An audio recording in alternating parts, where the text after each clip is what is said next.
Hey everybody, welcome into the Woody Hayes Athletic Center. This is the practice report. It is rivalry week, if you can't tell. That says beat T-U-N. Who is that, Berm? Ton. That might be the team up north. It is rivalry week for Ohio State, getting ready for a visit to the Big House on Saturday at noon. This is a practice report brought to you by Byers Auto to get ready for that. Happy Thanksgiving in a couple days from Spencer Holbrook, Tim May, Jeremy Birmingham. I am Austin Ward. Buckeyes getting ready to hit the practice field again to get ready. Ryan Day and a handful of captains setting the scene, and didn't really respond in kind with the messages that are coming from across the border and Cade McNamara, but certainly Ohio State is aware of them, Berm. Not just Cade McNamara, Aiden Hutchinson. There's a lot of I can't leave without beating Ohio State. I don't care. Like, I think that's fine and good, yeah. And I like confident players. I want them to say those things. Ohio State has handled this the same way today as they have the last 20 years, which is, this is business. Like, I wanted to ask one of them today, and I didn't. Like, when does that line get blurred between I respect them and I hate them? Because I think a lot of times they're using the word respect as a euphemism. Well, Chris Olave did use that word on Saturday. Yeah, I mean, and it's, they take it seriously around here. There's never a year when they're going into this game and think, okay, we can take a deep breath or take a relaxing breath. This year, more than any in the last couple, I mean, this is for everything. This is for the Big Ten championship. It's for a probable playoff berth. There's no one around here looking past Michigan in any way. This is as tense as they've been all year, and I don't think that's a bad way of looking at the word tense. I think it's a good way. You know, you tend to just tighten up. You get a little more tight-lipped. You get more tight in the way you prepare. The things you say become a little more, you're cautious with what you say. Make sure you don't make that bulletin board material. But, you know, this is as buttoned up as they can possibly be, and it really is impressive. You know, you recruit guys from all over the country, a ton of different personalities. Haskell Garrett guarantees victory last week against Michigan State, but when it comes to the Michigan game, it's silent. You know, it's just, this is what we prepare for all year. There's nothing that needs to be said. It's that team up north. It's the game. It's the rivalry, the greatest rivalry in all of sport. There's no need to add any intrigue to it. The intrigue is built in with 100 and some years. So it's really interesting to me just how buttoned up these guys always are this week. That's why I think it's interesting, Tim, that Michigan is not taking that approach, which is not the first time that they've chosen an opposite tact. And I'm not going to pretend like any bulletin board material wins or loses a game, but it certainly adds to the fire and the enjoyment. Helps us. Well, aside from the content perspective, I mean, think about Dabo's poll, think about Oklahoma and the basic defense, let alone what Michigan has done multiple times with their quarterbacks and others over the last few years. It's just, as Spencer said, Ohio State is all business and didn't allow for any sort of wiggle room like that. And it's just strange that the team that is playing from underneath here would choose to run their mouth about it. I know that these, everything else, a revenge tour, or whatever Shea Patterson may have felt, and now Cade McNamara. Like, you can look at what he said and it not be that inflammatory of a comment, but to say that you're not concerned at all about what you see, that's not going to play very well in the Woody, and you should probably know that if you're the quarterback of the other team. Yeah, you got to think a team that scored 50-plus points the last 2 weeks against a good defense in Purdue and not a good defense against Michigan State, but would have the same kind of attitude, but they're not expressing it. But, man, I was from here to that camera from Jim Harbaugh back in 1986 when he guaranteed they were going to win, one of the great quotes ever. And he told me later, like many years later, I saw him, and I said he said, "You remember when I said that to you?" And I go, "Yeah." He goes, "Your eyes got this big." It's funny to get his perspective on what my eyes look like. And but the bottom line was they did go out and take care of business that year, 1986. It helped that Ohio State missed not a chip shot field goal, but a makeable field goal at the end of the game. But yeah, rarely are these games won on words, as you well know. And Terry Glenn, Michigan is nothing quote from 1995 though. That fueled somebody, definitely fueled Tim Biaka-Batuka and that backside draw play. But Ohio State hadn't tackled yet. Just ask Luke Fickell, et cetera. But the bottom line is, this team, can you imagine the desperation? You heard me ask Zach Harrison. I said, "How old are you?" And he said, 20. I said, well, Ohio State is 17-2 in that time in this game. Does that mean it's still a rivalry? Is a rivalry to you? Well, what did he do? He reached back. He grabbed history. He grabbed tradition. that's what this team is. As you well know, they talk about Michigan almost every day of the week throughout the year, and that's why it's meant so much to them. Michigan has tried to grab onto that ethic this year. Yeah. Jim And Harbaugh we'll said see he if was it going pays to beat off. Ohio State or die trying at Big Yeah. Ten Media Day. Yeah. And I mean, you have to hear that. This week, he talked about it on Monday on his radio show, I think, that he's looking in the eyes of his players and sees the same thing that he sees in his own eyes. Like, they are all in. And everyone has a different way of approaching this sort of thing. You know, Spencer brought up Ohio State players. The players we talked to today are Zach Harrison, who's from Ohio, Haskell Garrett, who's from Hawaii and Nevada, Yeah. Chris Olave from California, Nick Petit-Frere from Florida. This rivalry has grown into such a national thing that it's impossible for kids to not feel it. And certainly if Michigan is finally emphasizing it around their facilities this year as opposed to kind of downplaying it last few, I think it's almost impossible for them to not go out and say it. They have to say it because they've been asked for so long. Why aren't you prioritizing this?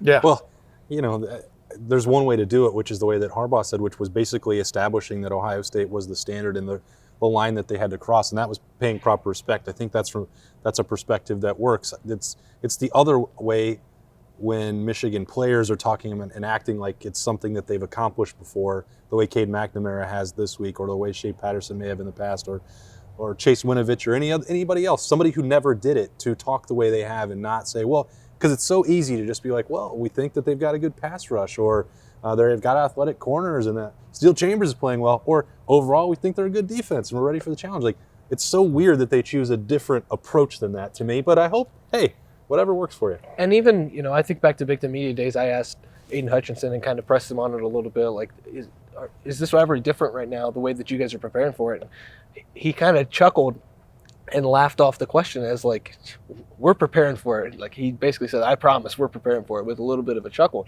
I wrote a story about it because it was kind of interesting that he decided to crack a smile and laugh, you know, oh, we know what we need to do. Well, now you have to prove it. And the week is finally here, and you can be as confident as possible. And I actually appreciate the Cade McNamara confidence, because he probably could have said even more and didn't. And in the context, maybe we have a little bit of it out of context, but when you see that kind of thing and you give any bit of wiggle room to put anything on the bulletin board, this is the kind of thing that happens. You got 4 people from Lettermen Row talking about it. Yeah, but you know, the other players there too, you know, were asked about it. And yeah, they were talking about how it's more emphasized than it has been throughout the off season, et cetera, up there. But I like it. Everything for me always comes back to auto racing analogies, as you well know, but or flying. It really does. Yeah, but you know, it's like in auto racing, if the other team has an edge on you, you've got to make up that part first. But then the other team, if it's working to continue to have the edge, you're still chasing it, you know. And that's what I feel like Michigan is doing in this game. But guys, it always comes down. This game always comes down, just like huge games do, to who does and doesn't make plays at the moment, you know. And boy, you just look at this Ohio State offense, for example. They've got so many guys who've stepped up, who've made plays this year. They've got a quarterback who's really coming on, and then you've got a defense that, let's face it, was nothing to write home about the first 2 games of the year, and is really feeling pretty good about itself. Now they're going to see that Cade McNamara quote and go, yeah, I think that does play a factor in this. Yeah, it's motivation. It's not that Ohio State didn't have that before, but we can move on from that. Those players that have to try and stop Michigan and Cade McNamara, Denzel Burke, you know, he came back in that game on Saturday. The shoulder was a little bit banged up, but it certainly appears like he is on track to stay in the game. They obviously rested him, had an opportunity to do that against Michigan State. That's good news for Ohio State at corner. Still waiting to see if Seven Banks, who was really limping on the field on Saturday, if he can get back to supplement that depth at cornerback. Cody Simon was knocked out, looked like a upper body head injury for him on Saturday. Ohio State's hoping to get him back. Those things are pretty relevant. I mean, up front, Ohio State's probably as healthy as you could ever ask for on the defensive line. But you know, that cornerback spot and then a pretty thin linebacker unit, that would be the emphasis throughout this week. Yeah, I mean, if Michigan's going to win this game, they're going to have to do it by keeping Ohio State's offense off the field for the most part. I mean, that's how you slow down Ohio State. You know they're going to score points if the offense is on the field. So For Michigan, it's about long drives. It's about sustained drives. That's what they do. They don't throw the ball down the field a lot. I mean, they're not but when they do strike, I mean, they have, I think, the most touchdowns over 50 yards in the Big Ten this year, which people wouldn't probably assume. They do have some home run hitters when they make the attempts, but it's a team that is really built on the running game. They'll probably end up with 2,000-yard rushers this year. That's a pretty unique, statistical thing. Offensively up front, they're a lot, they're big guys. They really like that quick passing game. We talked about it on Monday at Roosters, the 10 receptions for Donovan Edwards, the true freshman running back. They're going to try to dink and dunk the Buckeyes and keep them off the field. And so it is important for Ohio State. And Zach Harrison talked about today, Michigan doesn't give up a lot of sacks.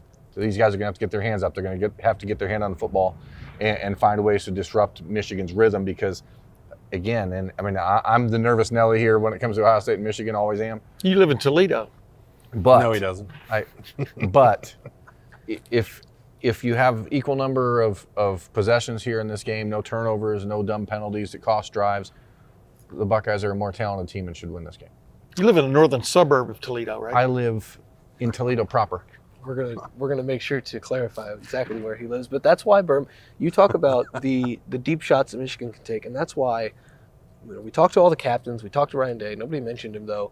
Bryson Shaw is like the key for the Ohio State defense here. Like if you let those guys behind you and you allow those deep shots, then that's when Michigan gets the confidence on offense, and then they can stop worrying about the Ohio State defense because they'll have points on the board and feel that confidence. And so it's those unheralded guys who you don't think about very often that always make the plays in this game particularly, whether that's Seven Banks scooping up a Chris Olave blocked punt, returning it for a touchdown. Chris Olave having 2 touchdowns, in general, it's always somebody that you don't expect, and that's not just dating back to 1995. That's here and now, and sometimes it's not always the 5-star guys making the plays. And by the way, you heard me ask Nicholas Petit-Frere if he'd ever played quarterback. I did that facetiously, but the bottom line, it always comes down to your quarterback, man. I mean, let's face it, what Michigan has lacked in the Jim Harbaugh era is that great quarterback either being recruited or being developed. Is Cade McNamara that guy?